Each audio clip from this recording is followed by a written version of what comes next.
the sun is out, everybody's happier, or at least that's how it feels.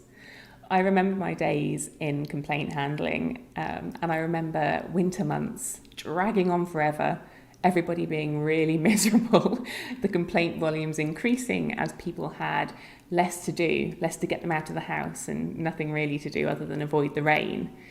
People were definitely grumpier the longer we spent away from the sunshine. So the good news is that what that also meant on the flip side was that the summer months were quieter, whether it was just that everybody was off on their summer holidays or whether it was they were genuinely just a little bit less bothered about the things that would upset them when it was grey and cold and miserable. I don't know. What I do know is that those months were critical for my business planning, and they should be for yours too. Whether you're in an industry that gives you quiet months or quiet weeks, quiet days, maybe even just quiet hours, maybe quiet time's the stuff of dreams, I don't know. You need to try and identify and ring fence some time that you can use to look at the root causes of all the problems that are being raised, to be able to brainstorm improvements so that you don't get stuck in a firefighting loop that just ends in loss of customers, loss of employees because they're so fed up with just dealing with the problems.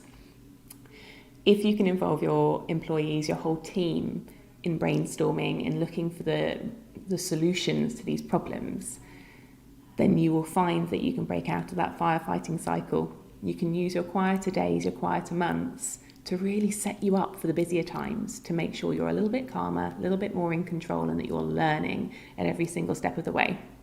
I came across an ingenious idea the other day for helping to engage teams right here on LinkedIn from the wonderful Dave Officer. If you don't follow him yet, you should.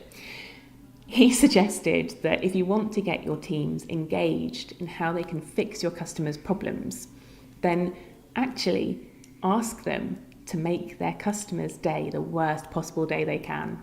Ask them, what could we do to really upset people? How could we drive as many customers away from our business as we possibly could?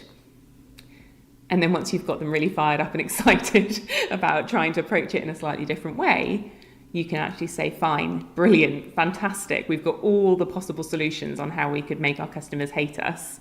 Let's flip it on its head. Let's look at what are the opposites. And let's really work on making those things how we build our day.